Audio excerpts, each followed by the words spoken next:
কাগজপত্রের সমস্যা নেই, কই না কাগজপত্র ঠিক আছে, তো ফাইল করে সামনে দেন, আমার তো জরুরি, আমার তো পেনশনের টাকা পাবো, সরকারি টাকা অ্যাকাউন্টে জমা হবে, আপনার সমস্যা কি? মুস্কি হাসি দিয়া কয়, আপনি 30 লাখ পেনশন পাবেন, আমার লাভটা কি? আমি যে সিগনেচার দিলে আপনি 30 লাখ পাইয়া যাবেন, তো আমার লাভ কি? আপনি বলে রাজীব, তো আপনার লাভ কেন? আপনারা সরকার বেতন দেয় না? কমিয়া বেতন তো দেয়, এ চাকরির 30 লাখ ঘুষ দিছিলাম, তো বেতন পাই 25,000, 28,000, 40,000, এই দিয়া তো সংসারই চলে না, ওই 30 লাখ তুলবো কেমনে? এই জন্য ভাই সিগনেচার দিব না যদি আমার 1 লাখ না দেন। আপনি 30 লাখ, আমার 1 লাখ। সরাসরি ঘুষ খায়, পাওনা টাকার মতো সাইয়া খায়, ডাইরেক্ট অফেন বলে দে টাকা না দিলে সাইন করবো না, এমন জালেম অফিসার আছে না নাই? ডাইরেক্ট কইয়া দে দেন, টাকা না হয় যান। এরপরে আবার বলতেছে ভাই চাকরি তো 20 লাখ, 50 লাখ, 30 লাখ ঘুষ দিয়া লইছি, তারপরে আবার হিল ট্যাক্সে দিছিল, জয়েনিং লেটার দিছে, এখানে জয়েন করো, ওখানটা আবার 10 লাখ দিয়া ঢাকা আইছি, তাহলে প্রথমে দিলাম 30 লাখ, আবার দিলাম কয় লাখ? কয় লাখ গেল? এই টাকা তুলবো কেমনে? এই জন্যই তো ঘুষ খাই, মানে ঘুষ খাওয়া যে যায় যুক্তি দিতেছে। এবার আপনি বললেন যে পরে বিচার দেব, মুস্কি হাসি দিয়া বলবো ওখানে না দিয়া খাই নাকি? একা খাই, ওখানেও 5% দেই, পারলে যা করেন করেন, আপনি বিচার পাবেন না, এমন সিস্টেম বাংলাদেশে চালু হয়েছে।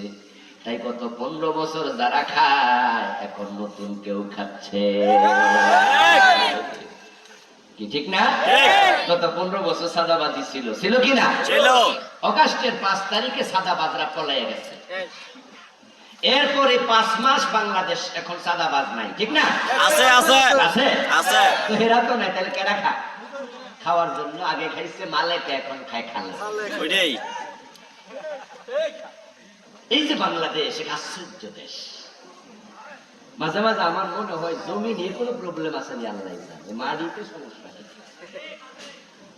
আল্লাহ জানে, সন্দেহ পুরা করি না, কিছু কিছু করি, আশ্চর্য এক দেশ।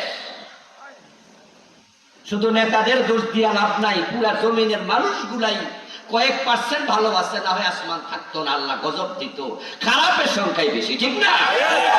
100 টাকা দিলে বাটফারে ভোট দিয়া দেয়, ঠিক না? ঠিক না? বিড়ি খাওয়াইলে ভোট দিয়া দেয়, কিন্তু আমানত।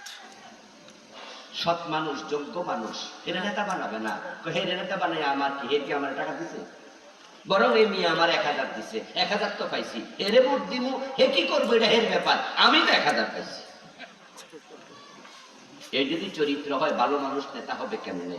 আর ভালোরা নেতা না হলে চাঁদাবাজি বন্ধ হবে না, দেশ উন্নত হবে না, দিন দিন আরো তলাবিহীন চুরি হয়ে যাবে।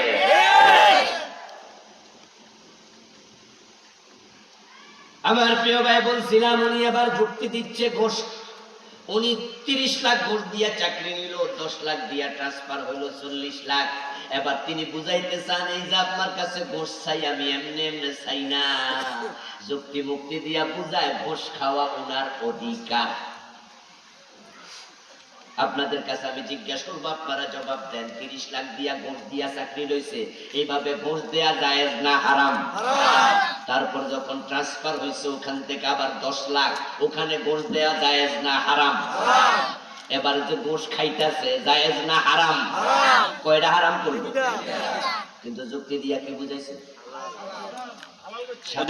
ঈমান শেষ। কাফের হওয়ার জন্য কিন্তু আল্লাহকে স্বীকার করা লাগে না। কবিরা গুনাহ যখন সে ভয়হীন ভাবে করে, ঈমান চলে যায়, ওই মানুষগুলাকে আল্লাহ উল্টায়া দেবে হাসরের ময়দানে। দুনিয়া চলেছে উল্টা, এই জন্য আল্লাহ কিয়ামতের দিন তোমারে করবে উল্টা। প্রশ্ন হতে পারে, মাথার উপরে না হাঁটাইয়া মুখের উপরে হাঁটাবে কেন?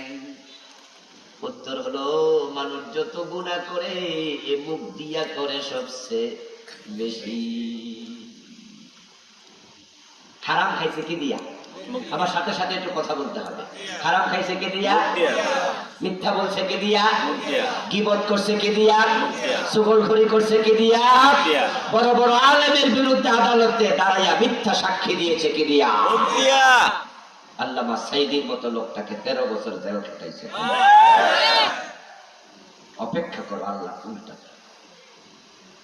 পলাইতে পারবা না সেদিন, ওখানে কোনো সুপারিশকারীও পাবা না।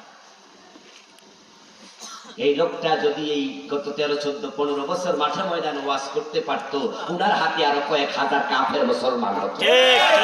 উনার ওয়াজ শুনে আমরা উপকৃত হতাম, ঠিক না? মিজানুর রহমান আজহারীর 5টা বছর দেশে আসতে দেন না। বেটা কি যুদ্ধ করে? বেটা কি রাজা? বেটা যখন বয়স হয়েছে 30-32 বছর, স্বাধীনতার ক্ষমতা করে আমারও 15 বছর 16 বছর হচ্ছে। আমার জন্ম স্বাধীনতার 4-5 বছর পরে। এখানে তো আমার আত্মীয় স্বজনরা আছে যারা আমরা কোলে লইছে, এমন আমার কুপা একজন আছে, ওই যে বসে আসে জালাল সাহেব, আমার বোন জামাই দেখি আসছে। আত্মীয় স্বজন আপনারা আমাদের। আমার প্রিয় ভাইরা, মিজানুর রহমান আজহারী কি অপরাধ করছে? এই বেটাতে দেশে লেখাপড়াও করছে না, বিদেশ করছে, ঠিক না? আলেম পাশ করে চলে গেছে মিশর, ওখান থেকে চলে গেছে মালয়েশিয়া। মাঝে মাঝে ওয়াজ করতে বাংলাদেশে শীতকালে আসতো, কিন্তু না, বেডারও কইছে জামাতের প্রোডাকশন দেশে রাখা যাবে না, যাওগা যাওগা। পুলিশ দিয়া পরে তাকে পোস্ট দিয়েছে, ডিজিএফআই দায়িত্ব নিয়া 1 রাতের ভিতরে বলছে এখনই চলে যাইবা। বেশি বাড়াবাড়ি করছো, আল্লাহ তোমাদের রেজাল্ট দেখাইছে। 300 এমপি একসাথে পালানো লেগেছে। এমনভাবে প্রধানমন্ত্রী পালাইছে, রান্না করা খাবার খাইয়া পালানোর সময় পায় নাই। এগুলো আল্লাহর গজব। দুনিয়াতে সামান্য দেখায় আল্লাহ, আসলটা কোথায় দেখাবে? সেদিন সেদিন উল্টায় দেবে আল্লাহ। ফেরেশতারা যখন দেখতে পাবে জালেম গুলো, কাফের ফুজ্জার গুলো তারা উল্টে উল্টে যাচ্ছে হাসরের ময়দানে, ফায়ুখাযু বিন-নাওয়াসি ওয়াল আকদাম, ফেরেশতা গিয়ে তাদের কপালের চুলে ধরবে আর পায়ের তলায় ধরবে। নাওয়াসি নাসিয়াতুল বহুবচন, নাসিয়াতুল মানে কপালের অগ্রভাগের চুল, আকদাম হলো কদমের বহুবচন, কদম মানে পায়ের তলা। আল্লাহ সূরা রহমানে বলে ফায়ুখাযু বিন-নাওয়াসি ওয়াল আকদাম, ফেরেশতা গিয়ে পায়ের তলায় ধরবে আর চুলের সামনে ধরবে, ধরে মেরুদণ্ডের হাড্ডি ভেঙ্গে উল্টা করে গোল বানাবে, ফুটবল বানাবে।